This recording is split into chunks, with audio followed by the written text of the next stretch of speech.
¿Por qué los excursionistas están experimentando y encontrándose con cosas extrañas que no pueden explicar en los Apalaches?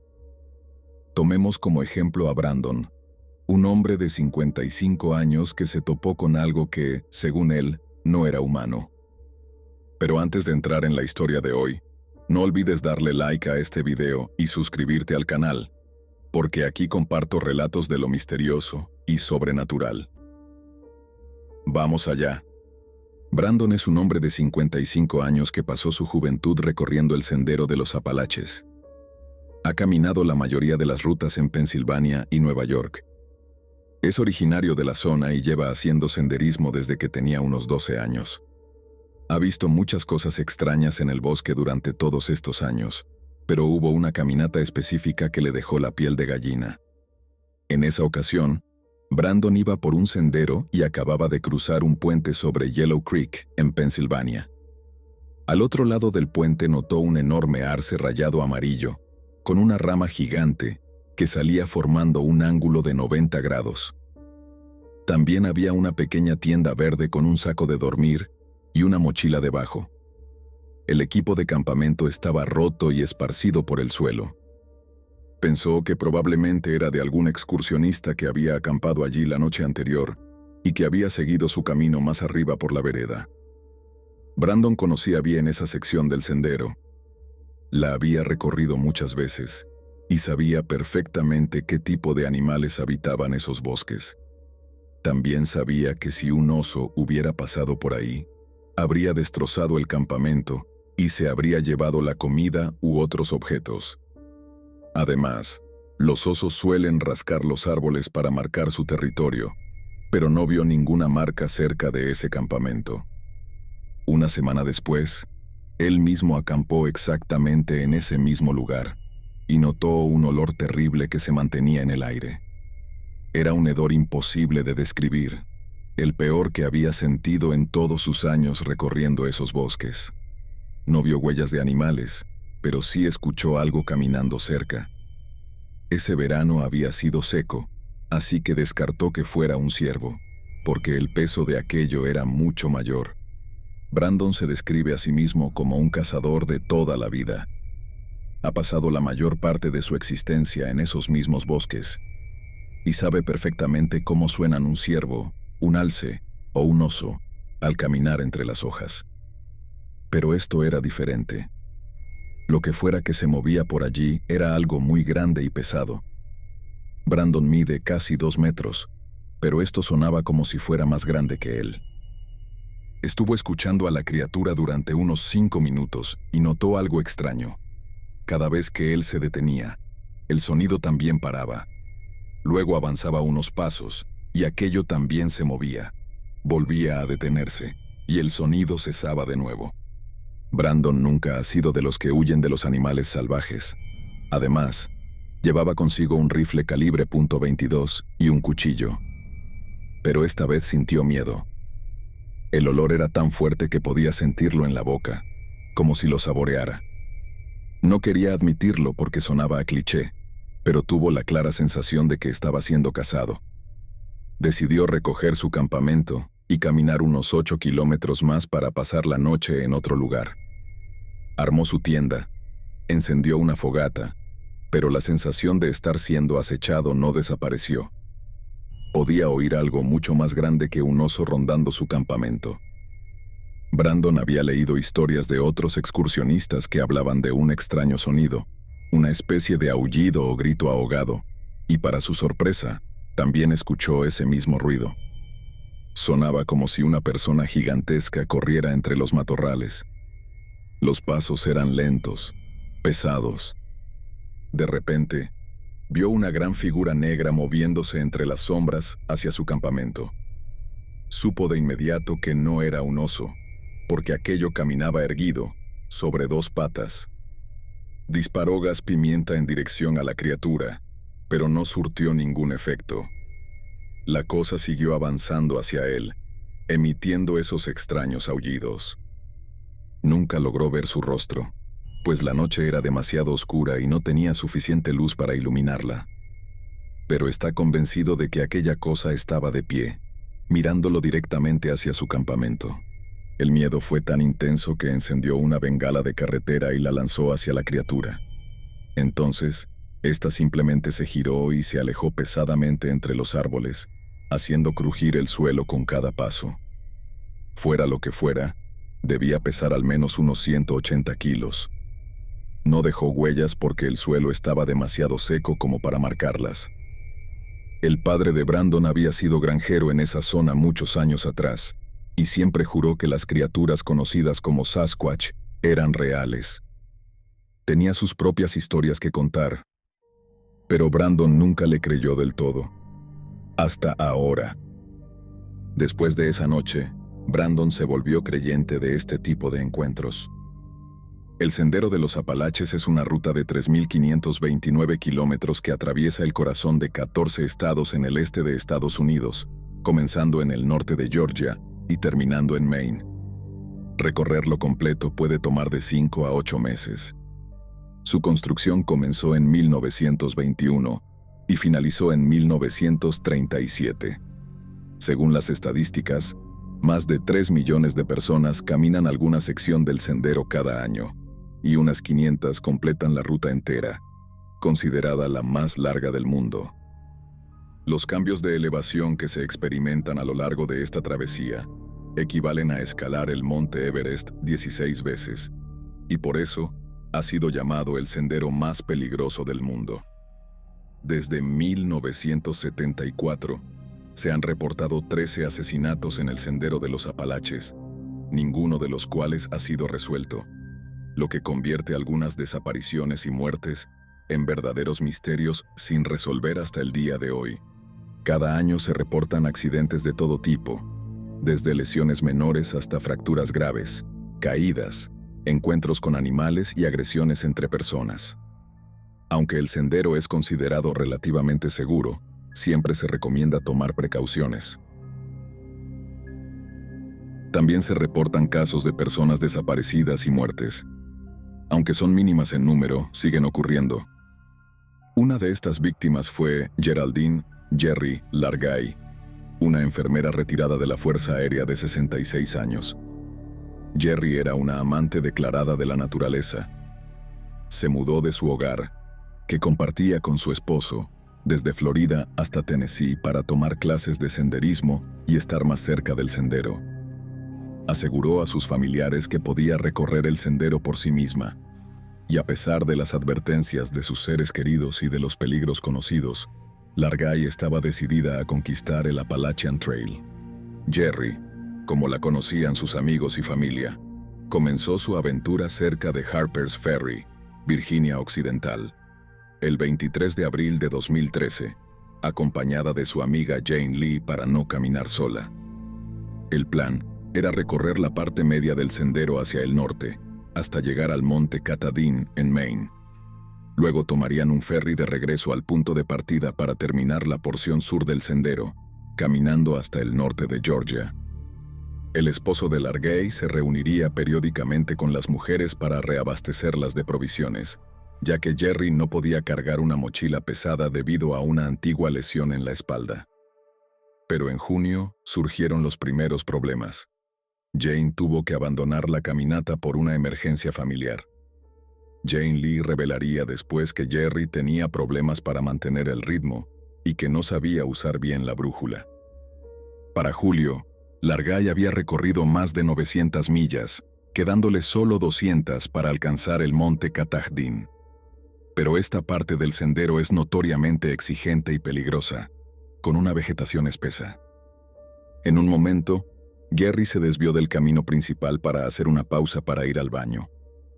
Pero al terminar, descubrió que se había perdido. Intentó enviar mensajes de texto a su esposo pidiendo ayuda, pero no tenía señal. Los mensajes nunca se enviaron, y sin que ella lo supiera, una tormenta había azotado la zona la noche anterior a perder contacto. Por eso, cuando su esposo no supo nada de ella el primer día, no se alarmó. Pero al segundo día, supo que algo andaba mal y contactó a las autoridades. Se realizaron búsquedas aéreas y con perros rastreadores, además de entrevistas a otros excursionistas en la zona en busca de pistas.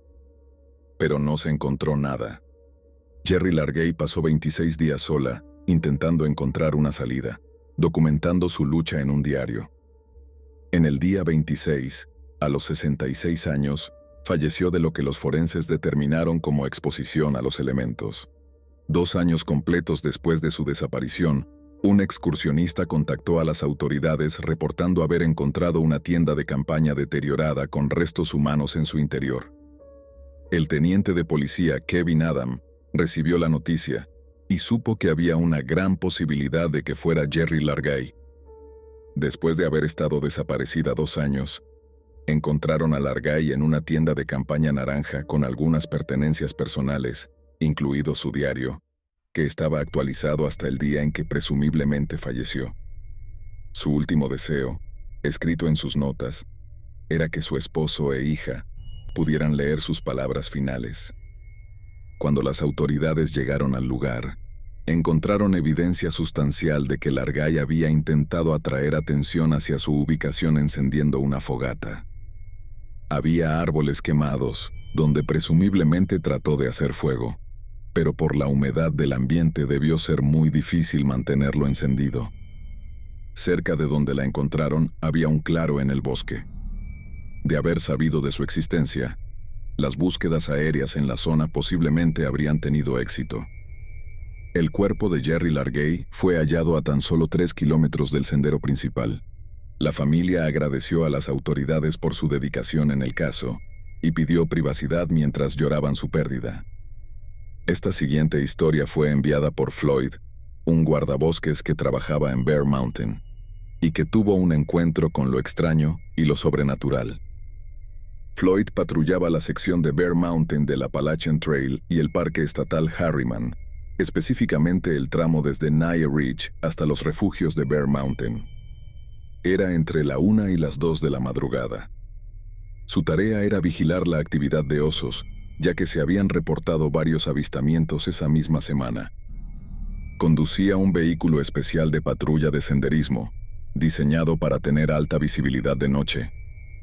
Llevaba consigo una linterna de cabeza, una linterna de mano, repelente para osos y un botiquín de primeros auxilios como parte de su equipo.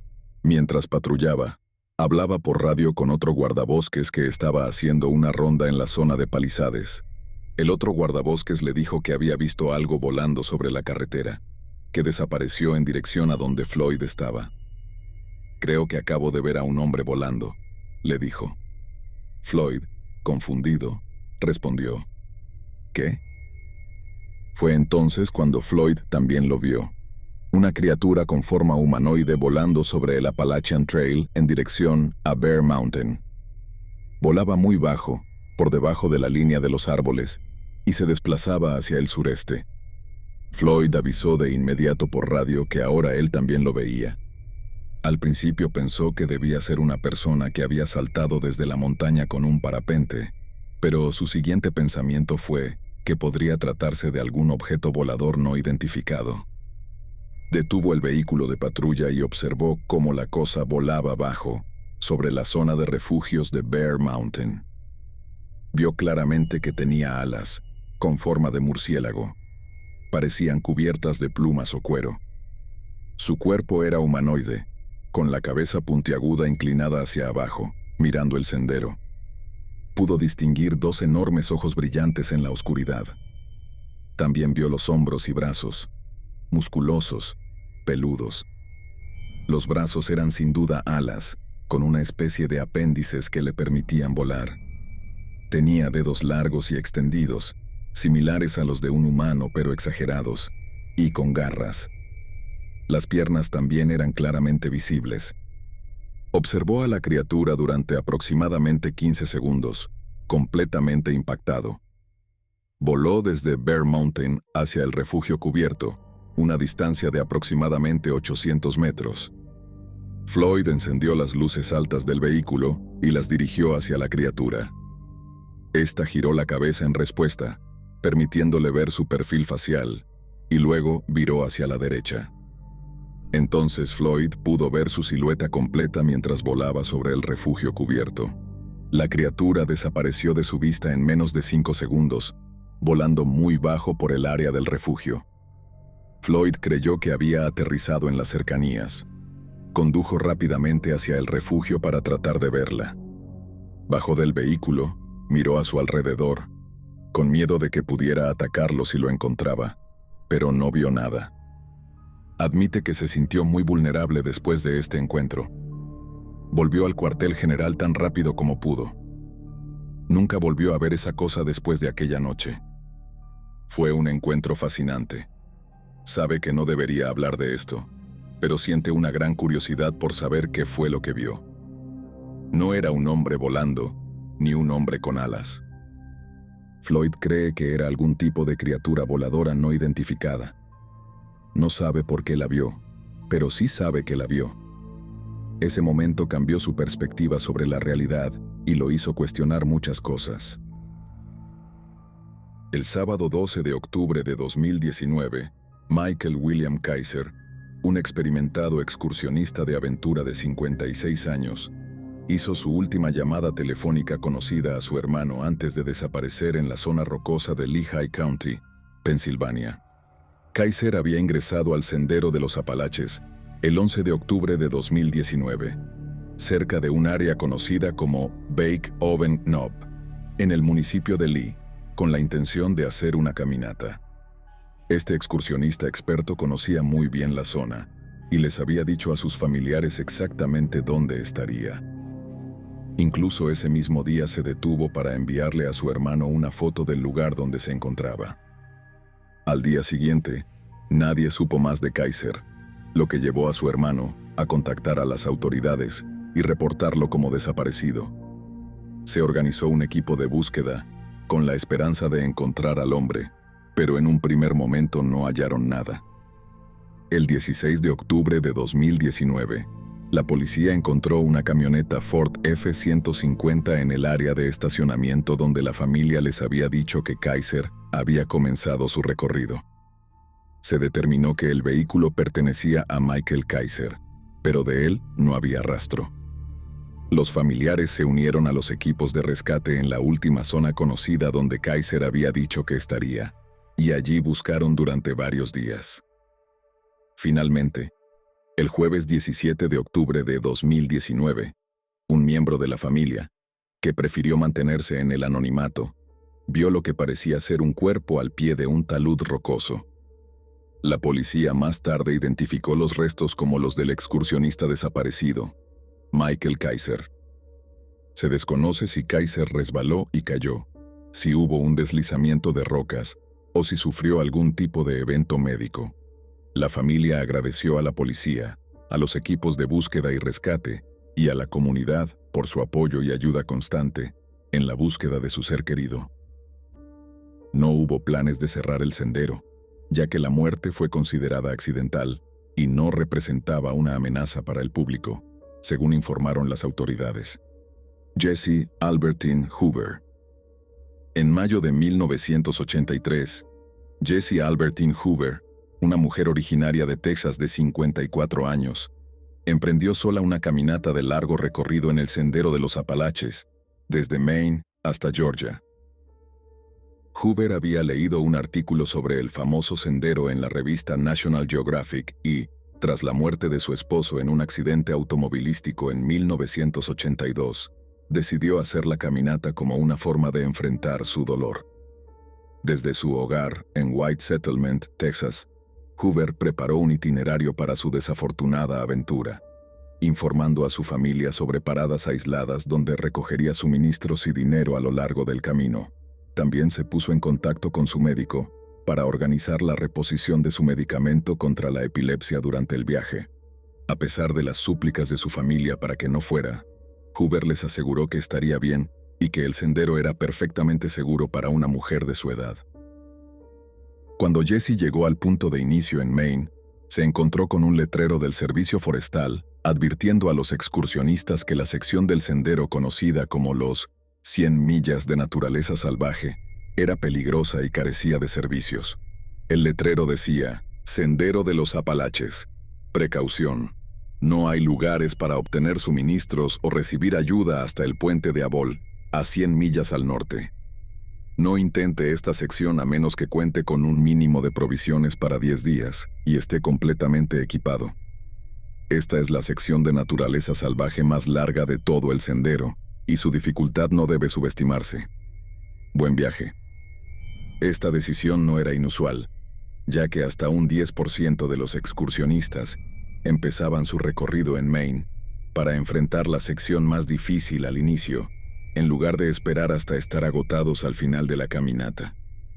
Pero además del terreno, la altitud y el clima, que pueden dificultar el avance de los caminantes, está el peso de la mochila con provisiones para 8 o 10 días, agua, comida, primeros auxilios, refugio personal y ropa, que puede llegar a pesar entre 16 y 23 kilos, el equivalente a cargar con un niño de kindergarten en la espalda mientras se sube una montaña durante 160 kilómetros. Hoover comenzó su caminata el 16 de mayo de 1983, al sur del Parque Estatal de Baxter.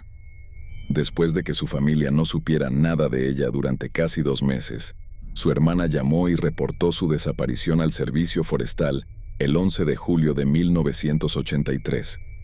Fue entonces cuando los oficiales descubrieron que Hoover estaba peligrosamente mal preparada para la aventura. Solo llevaba carne seca como alimento y poca ropa adecuada.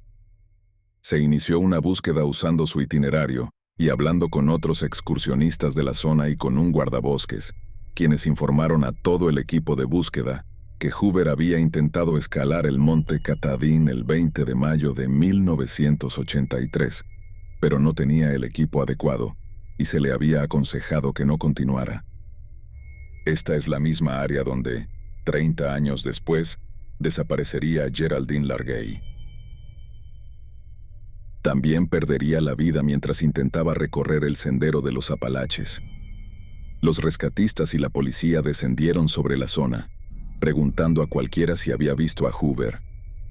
Un trabajador de mantenimiento de la caseta de peaje de Abol, en Golden Road, un paso construido a principios de los años 70 para dar acceso a la ya desaparecida compañía Great Northern Paper Company, declaró que había visto a una mujer que coincidía con la descripción de Jessie Hoover a finales de mayo, caminando en dirección a la entrada del sendero de las 100 millas de naturaleza salvaje.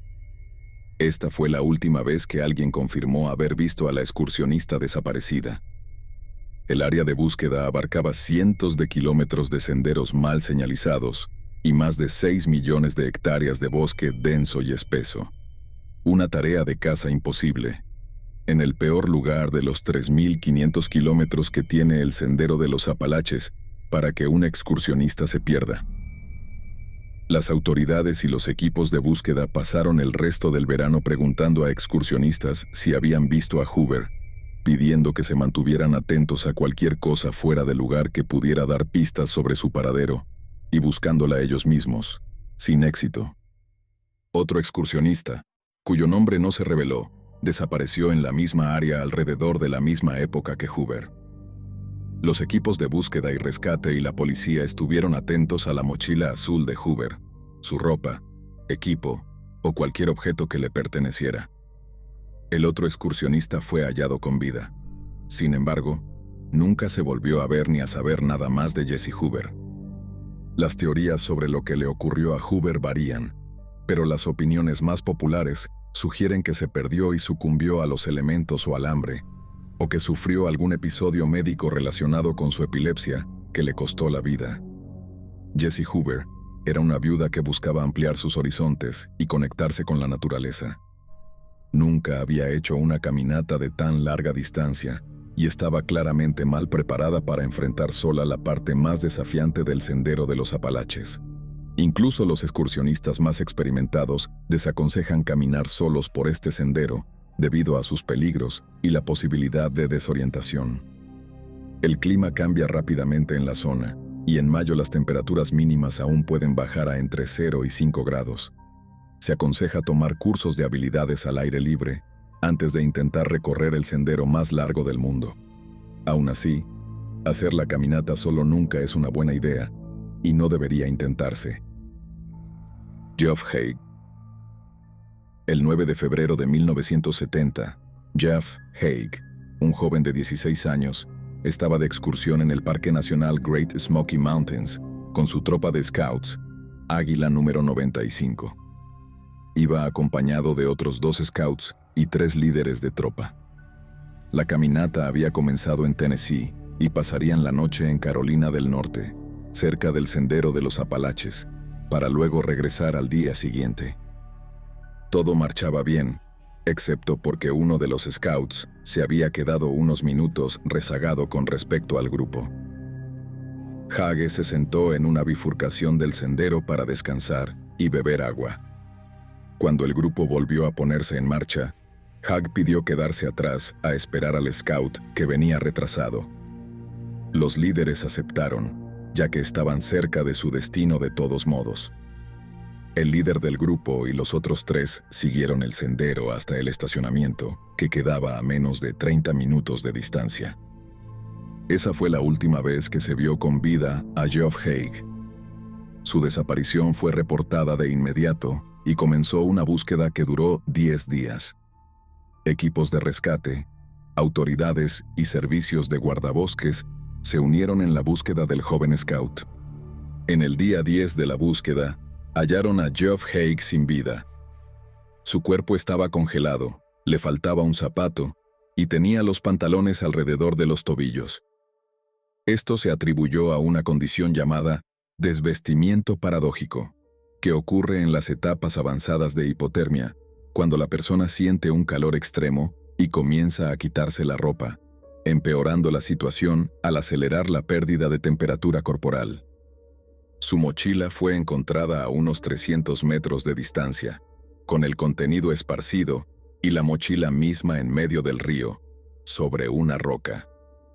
Este caso fue comparado con uno similar ocurrido en California, donde un scout también desapareció tras quedarse atrás respecto al resto del grupo.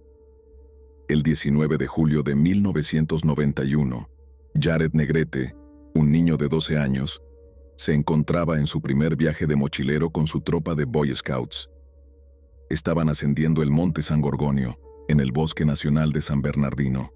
Curiosamente, este bosque es el punto de inicio del Sendero de la Costa del Pacífico, en la costa oeste, opuesto al Sendero de los Apalaches, aunque bastante más corto que este. La búsqueda de Negrete dio con una cámara de fotos que contenía una inquietante última imagen del niño, junto con algunos envoltorios de caramelos. El Boy Scout nunca fue encontrado, a pesar de que se realizaron algunas de las búsquedas más extensas jamás llevadas a cabo en los terrenos del Bosque Nacional. Estos 2 casos son muy similares. En uno se encontró al joven sin vida, en el otro nunca se supo nada más. Las autoridades y los expertos del sendero aconsejan firmemente que nadie recorra estos caminos en solitario. Scott Lilly.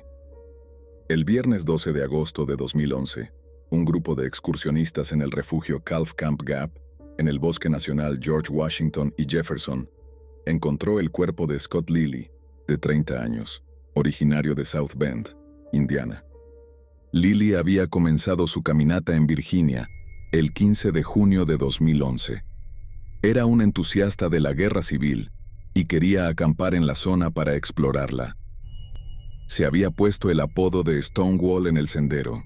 Se cree que en referencia a Andrew Stonewall Jackson, quien murió en 1863 a causa de fuego amigo. La última vez que alguien supo de Lilly fue el 31 de julio de 2011, cuando subió a The Priest, en el condado de Nelson, Virginia. Planeaba hacer autostop al día siguiente para abastecerse en un pueblo cercano, pero nunca llegó, y nadie volvió a saber de él. 12 días después, los restos de Scott Lilly fueron encontrados en una tumba poco profunda cerca del refugio. La autopsia reveló que había muerto por asfixia, es decir, fue un homicidio. En las entrevistas realizadas por las autoridades, se dijo que Lilly llevaba una mochila nueva marca Ozark, zapatos de senderismo, un manual del Sendero de los Apalaches y una consola de videojuegos Nintendo, objetos que nunca fueron encontrados. La policía no dio a conocer ningún posible motivo sobre por qué creen que fue asesinado. En el momento del asesinato de Lily, había varias otras investigaciones de homicidio en curso, incluido el asesinato en 1996 de 2 mujeres en el Parque Nacional Shenandoah y otras muertes en el Parque George Washington Jackson. A pesar de los esfuerzos de la policía, el homicidio de Scott Lilly sigue sin resolverse, al igual que el caso de las mujeres de Shenandoah. ¿Es posible que todos estos casos de personas desaparecidas en el sendero de los Apalaches estén de algún modo relacionados? ¿Podría haber una conexión entre las desapariciones de Geoff Haigh y Jared Negrete? ¿Fue asesinado Scott Lilly? Y si es así, ¿por qué? ¿Y serán ciertas las extrañas experiencias que aseguran haber vivido algunos guardabosques en estas áreas? Pero más importante aún, quiero saber qué piensan ustedes. Déjenme sus opiniones en los comentarios aquí abajo. Me encantaría leer lo que creen. Como siempre, los quiero mucho. Mantengan la mente abierta y nos vemos en el próximo video.